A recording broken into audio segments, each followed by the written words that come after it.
Hello, team, and welcome to Bureaucracy. I'm your host, Emily Gross, and I'm so excited today because we have Jeff Lanza with us to talk about all things cybersecurity. He is a retired special agent from the FBI, and he is a cybersecurity speaker. And so we're going to talk about all things CrowdStrike and then also cybersecurity in general and how it impacts everything that we do. So, Jeff, thank you so much for being here. Oh, you're very welcome. Thanks for having me. Of course. So first, let's start off. What are we drinking? So I'm drinking my favorite Colorado beer, which is where I am right now. My Voodoo Ranger, made by the Colorado Brewing Company in New Belgium out of Fort Collins, Colorado.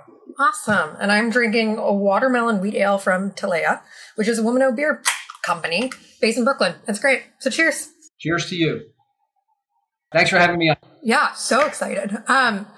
So would love to hear a little bit more about yourself. I always like to ask my guests, why should my listeners trust you? So if you'd like to answer that. Right. I don't think they should trust me, actually. Great answer. So, as a kid, I wanted to be an FBI agent. Before I became an FBI agent, I worked for Xerox as a systems analyst in their computer printing division.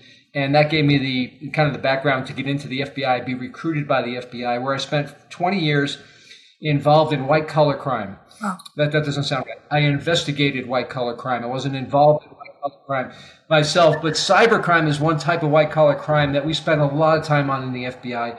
And I learned a lot about that, how people are affected by this, individuals and businesses. And so I try to apply that knowledge to when I go out now and talk to groups about cybersecurity and individuals for home computers, for business computers, and so forth. Awesome. So obviously what happened with CrowdStrike was not a cybersecurity situation. However, I do think it's very relevant to discuss about how one error can take down a multitude of systems. So if you could just dive a little bit into what happened and also why truly one bad update was able to tank everyone's day-to-day life. Well, it kind of is a reminder. What happened this week is a reminder of how dependent we are on computers. I mean, it's an obvious thing. People know that everything is computer driven, but how one little thing could take down and have almost a domino effect on entire industries and affect everyone down to airline travelers, to people who are in hospitals trying to get medical care where they had to retreat to paper records, which they don't even know how to use anymore. So think about this. When you have software on any of your devices, whether it be a mobile device, whether it's on a computer, that software from time to time needs to be updated. There may be bugs in the software. There may be just updates providing additional, things that the software can do, features that they want to improve upon. I drive a Tesla automobile, and they're sending me updates over the air all the time to update their self-driving capabilities and to fix bugs. So updates are a way of life for software. And the easier we can do those, the easier it is for the users. So what happened with CrowdStrike is CrowdStrike issued an update to its systems. Many, like thousands of corporations worldwide use CrowdStrike as a cybersecurity firm. They are on their servers. The CrowdStrike software is on their servers. It protects what's on the cloud, what's on the servers in the cloud. It protects what's on individual computers. It watches what people do and keeps those safe from cyber attacks. That software was issued an update on Friday, and that update was flawed. It had a mistake in the code, and basically some logic that was supposed to happen did not execute properly, and it basically brought down the screens of all the computers involved. The blue screen of death, you probably experienced that on individual computers. It used to be the little rainbow wheel. Now it's the blue screen of death. Right. And you can't just reboot it. Like, if you call customer support, hey, just reboot, everything's going to be fine. You can't just reboot it because the code is still there and it's still executing. So the code has to be removed. That has to be done by CrowdStrike or somebody that has the knowledge of how to do that on an individual system. And so that's why it has taken long to recover. And the lingering effects of that is still happening. And Microsoft was kind of brought in the middle because a lot of the customers use Microsoft software and their packages of software. And CrowdStrike Microsoft is a customer of CrowdStrike. Right. So basically, CrowdStrike affected Microsoft, which affected the other computers. It wasn't Microsoft's fault. It was whoever issued that update at CrowdStrike that did not check it for its viability and to make sure there were going to be no flaws in that. They could have checked it, but they didn't find what the flaw was. Well, that's a big snafu. So huge. And think about the millions and millions of dollars, maybe in the billions that it's costing, Yeah. People that were affected by this. Well, I guess this speaks to the broader issue of why are our computer systems so dependent on such few softwares and such few companies to protect, right? I remember with the United Healthcare hack, right? That tanked everything for affecting hundreds and hundreds of thousands of people unable to get medications. And it's like, why is everyone so dependent on just certain softwares? And how does this set us up for failure? Those are great questions. Yeah. And so the dependency factor is, we are dependent upon computers that weave their way through different systems. And if just one bottleneck occurs, one breaking point occurs, that could take down a whole system. And it's designed, it shouldn't be designed that way, but in many cases there are these weak points. You think about, this goes way back in time now. I'll use just an example that people in my generation may understand. When the 1965 power grid went out, affecting millions and millions of people on the East Coast, the power system, electrical grids gone dark, right? And that was just one relay switch up in Canada that was at a key point that was not working properly. So that's kind of similar to what we had here. We got a couple of key points that, or at least in this case, one key point that resulted in this massive breakdown. Now, with regard to the United Healthcare, so that's kind of a different issue. That was a cyber attack. Right. So CrowdStrike, not a cyber attack. That was a mistake. Someone issued an update that wasn't checked properly or wasn't. That was a big mistake. But it also illustrates the problem. What if it was a sophisticated attack? Right. And they knew how to attack that way? And think about what more problems could have occurred if someone really knew what they were doing and tried to do that. Right. Well, and that brings us into like the UHC, and then also how FBI Director Christopher Wray has testified constantly about how concerned he is about cybersecurity and how bad actors and how our system's just so fragile. Yeah. So that's right, and he has testified on many occasions to that effect. But let's talk for a second about United Healthcare, which you brought up. It was an attack, a cyber attack. It was a ransomware attack aimed at a specific company that had healthcare records and was part of the healthcare system.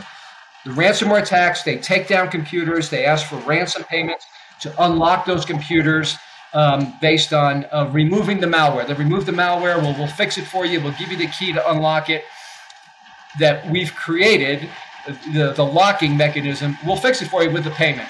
And so that can result in huge problems for all the people that have their information under the control of that victim company. And in this case, the ransom wasn't paid appropriately, and so they released all the records and made them available to anyone who wanted them that can use them for fraud. We'd love to talk more about cybersecurity concerns and why are these systems so fragile, and why does it feel like we're years behind in being able to defend ourselves against this such an important issue? They shouldn't be so fragile. With almost any other system that we have that we are dependent upon, we have backups, right? Mm-hmm. Think about it.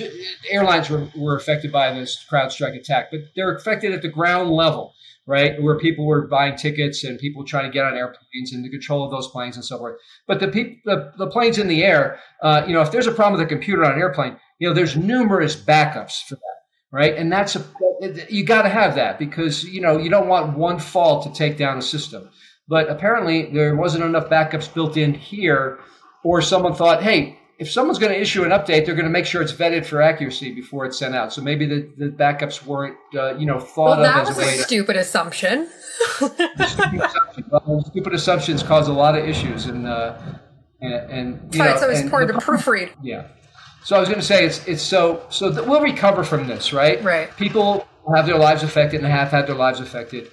And we'll recover from this. But the bigger issue about cybersecurity is, could someone orchestrate such an attack like this and make it more long-lasting or more general in nature where it affects even more systems? Because now we've seen the vulnerability and how easy it is just to take down one part of a system that doesn't have the appropriate backups, doesn't have a way to get back up quickly. Think about the actors, the bad actors, as the FBI calls them out there, that may be able to use this to their advantage. So that's what we have to think about. And then also just individual cybersecurity issues that plague all of us. From the individual person at home that's being ripped off by clicking on a phishing email that allows them to provide personal information to the criminal, where they get their identity stolen, to someone at a major organization that sends a $2 million wire transfer based on a fraudulent email. All these things are happening today. They're all related to cyber connections, to email accounts, to people clicking in the wrong place. There's a lot we can do about that to stay safe at an individual and business level. What can we do at an individual level? And also, I'll be honest, this is something that's very embarrassing for me. I was scammed. It wasn't a cybersecurity scam, but it was just me being stupid. It was people pretending to be my Wi-Fi agency. And so I got scammed out of $800, and that was very embarrassing. And, I like to consider myself not stupid. And it was one of those moments where you're like, I cannot believe this happened to me. And they're so easy. They're so convincing. And you just click on one thing, you talk to a person. It sounds like it's an official. You then you give them some information, and then they just have access to everything. How can we protect ourselves? What do we need to do? Okay, so first of all, stupid is not part of the equation. And so you can't think of yourself as being stupid even in that moment. What they're doing is they're using emotions to try to trick us. We're overcoming this logic part of the brain. So, if it was not emotional, then maybe it would be a stupid thing that you do. But no, they're skipping over that part of our brain that uses common sense and going right to the emotional part. Something was wrong. Something's going to get worse. Do this, or you're going to experience bigger problems. That's probably the theme that affected you and many other people. So what we can do as individuals is always never rely upon emotions to make decisions. You get a scary looking email. Your email account has been hacked. Change your password right away. Click on this link to get there. And then people will say, I better click on this link. And then they're giving their password, their username and password to the criminals who hijack their email account. All right. Or your computer's infected with a virus. We can fix this for you. Call this number, and you get somebody on the phone and they say, okay, we're going to fix it. Give us remote control of your computer, and they'll put malware on your computer without you knowing it. They'll steal information from your computer, or even worse than that, it could lead to, getting access to bank accounts. So don't let emotions overcome logic and common sense. When you get an email that's scary, that wants you to act expeditiously, or a text message or a phone call, that's when you do just the opposite. You slow down, you back up, and you say, wait a second. Does this make sense that this is happening? Does it make sense that a law enforcement agency has an arrest warrant for me, but I can get out of it by paying with a gift card? Really, does that make sense? Mine was a gift card scam. Yeah. Something I'm working with. Was it a gift card scam? It was a gift card scam. Yeah. In my mind, I was like, this makes so much sense. They were like, we can give you a discount because we're partnering with a gift card company. And I was like, oh, so easy. And then once I started thinking through it, and I was like, this feels weird. And then I verbalized it to a friend, was like, and I know you're saying I'm not stupid, and I really appreciate that. But she's like, you're an idiot, right? And I was like, I understand now. Well, but you had a key word in there, Emily, that you just said. This looks weird. Yeah. And whenever you have that word in a sentence related to something you're doing, that's that major red flag. This looks weird, but I'll do it anyway. Yep. That would be the stupid part. It took me a while to get to the this looks weird point. I was just so excited about having a discount, and it was obviously not a discount. So, well, it's also an $800 learning lesson, exactly, which could in the future save you money if something more serious comes. Yes, I love this positive spin on it, Jeff. Good rationalization, right? Thank you. So I guess on a bigger level, right?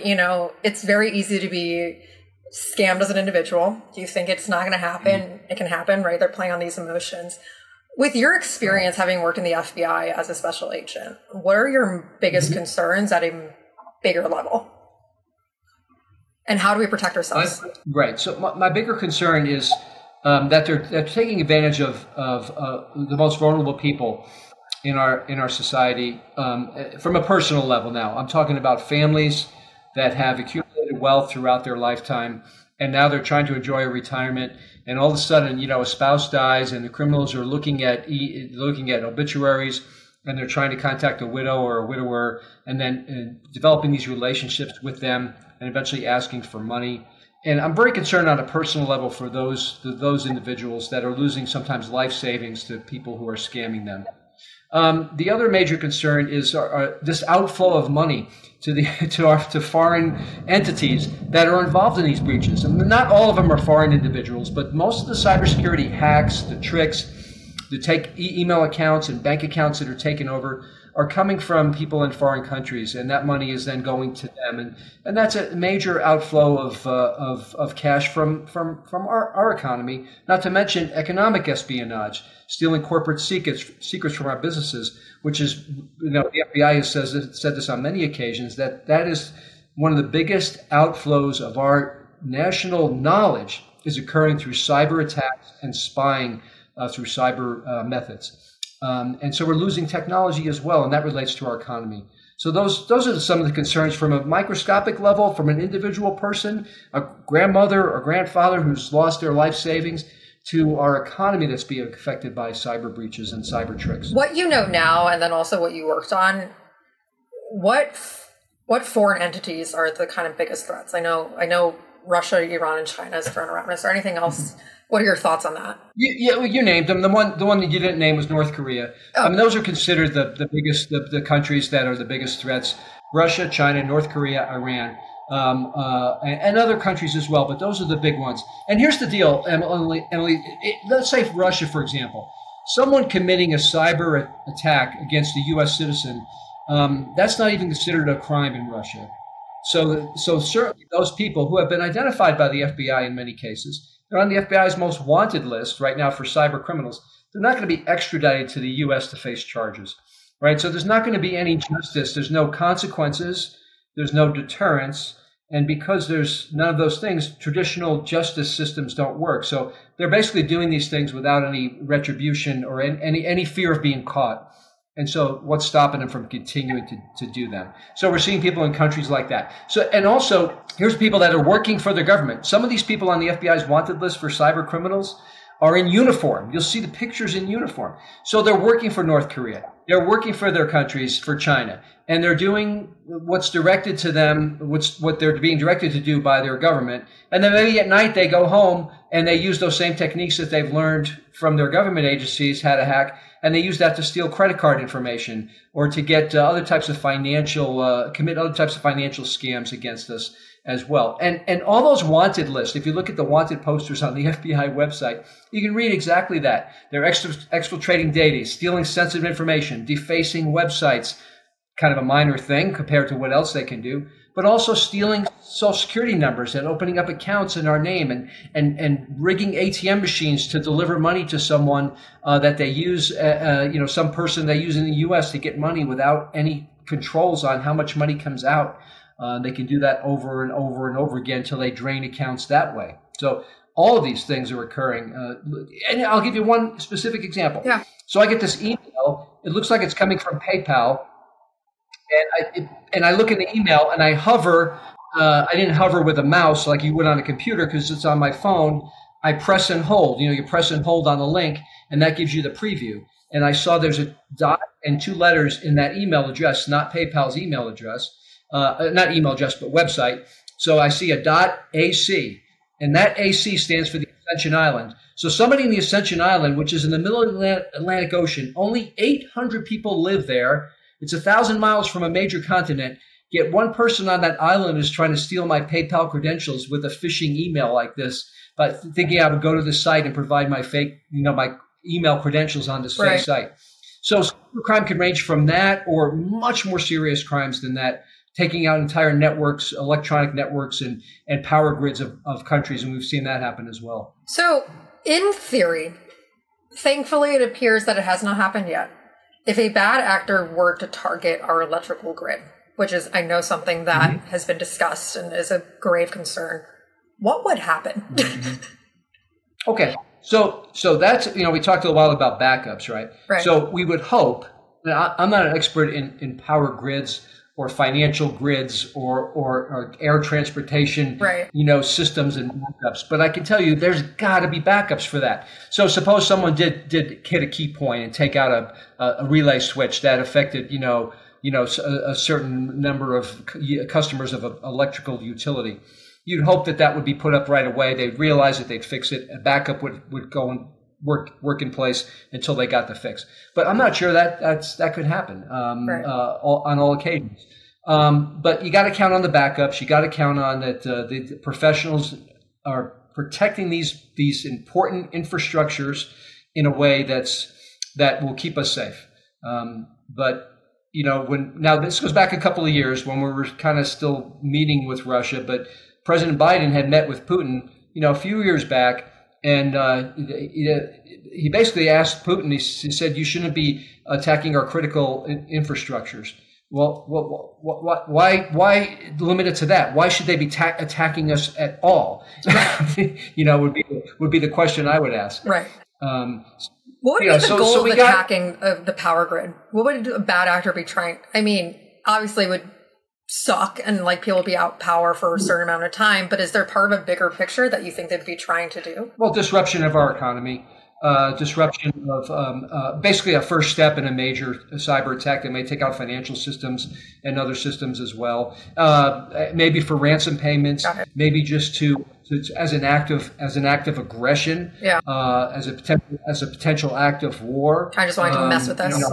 How hard would it be to mobilize if you have electrical power grids down, and radar systems and that type of thing, which would also have backups, you would hope. But how hard would it be to mobilize if that was the first step in an attack? So that type of thing too, or maybe just to show a strength. I guess I have to ask as well, and you can say I can't answer that because it is probably a government secret. The U.S., it's not necessarily. We sometimes point a lot of fingers without pointing them directly at ourselves. Does the U.S. partake in any of these tactics as well with other countries? You can say I can't answer that, and that's okay. Behind the scenes, of course. Of course, the U.S. is, and I like to think we're doing it as a defensive measure. Yeah. But think about just thinking in general what not necessarily in cyber means, but remember in the 2016 election about Russian interference and all that stuff. And oh my God, how can the Russians interfere with our elections? That's just a horrible thing. Like the United States has never interfered with any country's elections, right, in Central America and over the years. So who's calling the kettle black here? Right. But in terms of cyber attacks, you got to think that we have some capabilities too. And I like to think they were being used defensively rather than offensively, where things could escalate. Where we're just doing like an arms race like we have with the nuclear weapons as well. They attack us, we attack them, and it just escalates until there's mutual assured destruction only from a cyber means. So I like to think that our power from a cyber perspective defensively, right? Yeah. Make sense? Makes sense. Fingers crossed. Speaking of cyber security concerns and the election, there's also been lots of talks of, interference as well. What do you know on that front? Think about it this way from an election standpoint. We're not just one system that needs to be protected. We're 50 individual systems that need to be protected. Each state has its own election system. So if there's going to be attempts to manipulate voting records from a cyber means, it could be done at 50 different places. And so, it's up to our country and not just at a federal level, but at a state level and even at a county level to be able to protect those systems to make sure the records are not affected by any type of fraudulent attacks from outside sources. In your opinion, what do you think the federal government should do to ensure that we protect ourselves better? Well, I think it needs to provide help and funding where necessary to state and county agencies that are administrating these voting systems. You go into with that polling booth, and it depends on your state, right? Mm-hmm. I live in the state of Kansas, and I go in there. They have an extremely sophisticated system. I marvel at how easy it is, and how many checkpoints there are to make sure that my vote was my vote. From a perspective of identifying me and double checking and triple checking that. I don't know what that's like in any other states. I assume they have similar systems like that. But providing, the federal government would be able to provide funding that's necessary to ensure that all those systems are as secure as what I've experienced, I believe, in the state of Kansas. Yeah, and they can't get through it from the back end, which is... Yeah. I mean, look, go back to 2000, and I think a lot has changed since 2000 when we had, the butterfly ballots and the confusing, way that they voted in Florida. That certainly could have affected that election back in 2000 and the whole trajectory of our future elections going forward from that point. Yeah, absolutely. Before I ask you my final fun question, is there anything else you'd like to speak about this topic and what I think should probably be at the forefront of people's minds, and I think is one of the most important issues for national security and personal individual security? I think it really starts at the individual level. I mean, companies can do so much to keep to train employees, to keep employees safe, and to have systems in place like CrowdStrike when it's working properly to protect those computers and those cloud servers.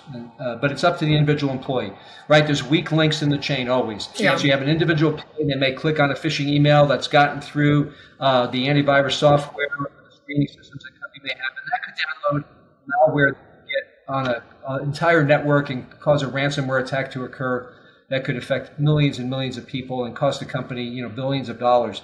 And just look at I'll give you just a couple more examples there if you don't mind. Please. MGM, big casino company, big hotel chain, MGM, and Caesars, same thing, were attacked about the same time last year by a group of renegade cyber hackers. Caesars decided they would pay the ransom. $15 million they paid, bargained down from $30 million. They wanted to get their computers up and running, right, as quickly as possible. MGM refused to pay. It cost them over $100 million just in downtime. Right. Much of that may have been covered by insurance, but still, it just shows you the magnitude of the issue and how much money is at stake here for companies that are affected by these types of attacks. And both those attacks, we believe, occurred by just social engineering attack on employees in IT, on the IT department, by the manipulation of information, by convincing someone in IT that this outside hacker was one of them, and then they needed access to the systems. And that's the way it happened in MGM for sure, and Caesars was probably similar to that. So see how it just comes down to an individual employee giving access or clicking on an email. And from a personal perspective, I don't mean an email, but clicking on an attachment in an email, it could download the malware to a computer. So that's business. And from an individual perspective, same thing. You get an email from an unknown sender, something that looks weird, a suspicious sender, something that just doesn't look right. Don't click on an attachment that downloads something to your computer. That could be the start of a big problem for you. That type of thing. Simple things like that can keep you safe. That's good to know. I don't know why I feel like I would be that employee. I'm not sure. I hope not. Oh God, that'd be that employee's certainly not getting a Christmas bonus. So, So my last fun question before we finish up, which thank you so much.